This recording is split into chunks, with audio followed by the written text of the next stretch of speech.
बिस्मिल्लाहिर्रहमानिर्रहीम। Dear students, आज की वीडियो में हम डिस्क्रिप्टिव क्वेश्चंस को एंड इन्वेस्टिगेट क्वेश्चंस को डिस्कस करने वाले हैं। सो first question is enthalpy change of a reaction. हमें एक रिएक्शन जो है वो गिवन है एंड इसमें एंथैल्पी चेंज को हमने कैलकुलेट करना है। सो नाइट्रोजन एंड ऑक्सीजन ने रिएक्ट किया, सो हमारे पास नाइट्रिक ऑक्साइड बन गया। सो हमें नाइट्रोजन टू नाइट्रोजन जो बॉन्ड एनर्जी है वो है 958.38 किलो जूल पर मोल। नाइट्रोजन के केस में एनर्जी है ये एनर्जी है। सो ऑक्सीजन की जो बॉन्ड एनर्जी है विच इज़ 498 किलो जूल पर मोल एंड नाइट्रिक ऑक्साइड जब बनता है तो जो एनर्जी होती है वो है 626 किलो जूल पर मोल। सो यहाँ पर ये बॉन्ड एनर्जीज ना हमें क्वेश्चन में गिवन है। अब जब बॉन्ड टूटता है तो एनर्जी जो है वो यूज़ होती है 958.38 किलो जूल पर मोल। नाइट्रोजन के दरमियान क्या होता है, ट्रिपल बॉन्ड होता है, यानी कि बहुत ज़्यादा ना स्ट्रॉन्ग बॉन्ड होता है एक नाइट्रोजन से दूसरे नाइट्रोजन के दरमियान। और जब ये बॉन्ड टूटते हैं ना तो बहुत ज़्यादा एनर्जी चाहिए होती है क्योंकि ये बहुत ज़्यादा ना स्ट्रॉन्ग और स्टेबल होती हैं। सो इन्हें तोड़ने के लिए बहुत ज़्यादा एनर्जी चाहिए होती है और जो एनर्जी यूज़ होती है वो होती है 958.38 किलो जूल। अब ऑक्सीजन टू ऑक्सीजन जो बॉन्ड है ना, जब ये बॉन्ड टूटता है तो यहाँ पर जो एनर्जी चाहिए होती है वो होती है 498 किलो जूल पर मोल। अगर हम प्लस करें दोनों को तो 1456.38 किलो जूल पर मोल हमारे पास यहाँ पर एनर्जी बॉन्ड तोड़ने के लिए यूज़ हो रही है। अब बॉन्ड फॉर्मेशन के लिए जो एनर्जी यूज़ होती है ना, जब नाइट्रिक ऑक्साइड का बॉन्ड बनता है तो 626 किलो जूल पर मोल एनर्जी यूज़ होती है, लेकिन हमारे पास 2 टाइम्स नाइट्रिक ऑक्साइड बन रहा है तो हम इसको 2 से मल्टीप्लाई करेंगे। सो 1252 किलो जूल पर मोल हमारे पास यहाँ पर एनर्जी आ रही है बॉन्ड फॉर्मेशन के दौरान। अब हम अगर इंथैल्पी चेंज फाइंड आउट करें तो हम हेसला को अप्लाई करेंगे। बॉन्ड ब्रोकन में से बॉन्ड फॉर्म हम माइनस करेंगे, यानी कि जितने बॉन्ड हमारे पास टूटे हैं तो उनकी जो एनर्जी है उसको माइनस करेंगे बॉन्ड फॉर्मेशन की एनर्जी से।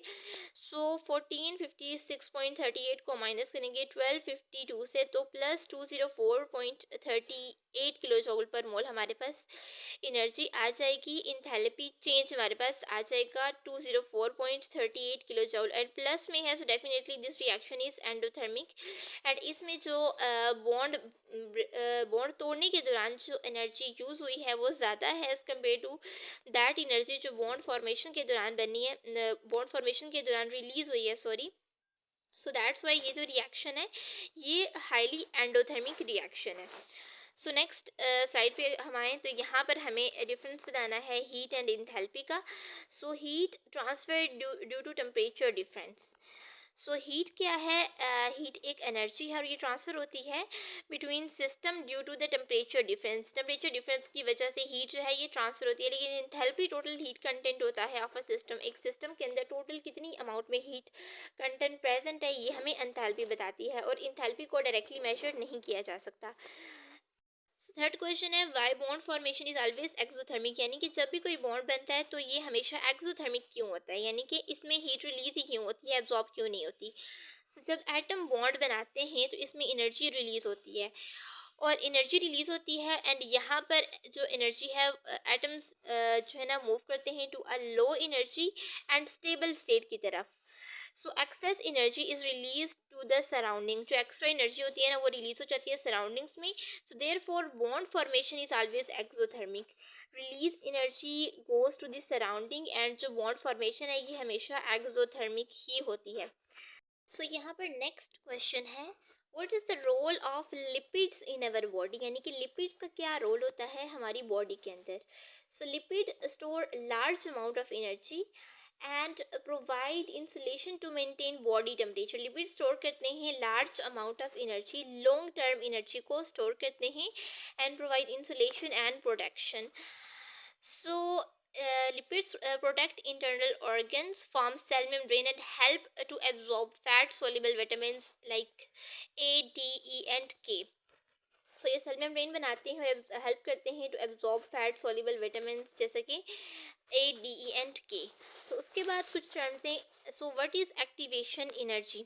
सो एक्टिवेशन एनर्जी मिनिमम एनर्जी होती है जिसकी ज़रूरत होती है टू स्टार्ट अ रिएक्शन, यानी एक केमिकल रिएक्शन को स्टार्ट करने के लिए जिस मिनिमम एनर्जी की ज़रूरत होती है, सो वो एनर्जी हमारे पास एक्टिवेशन एनर्जी होती है। The second question is transition state.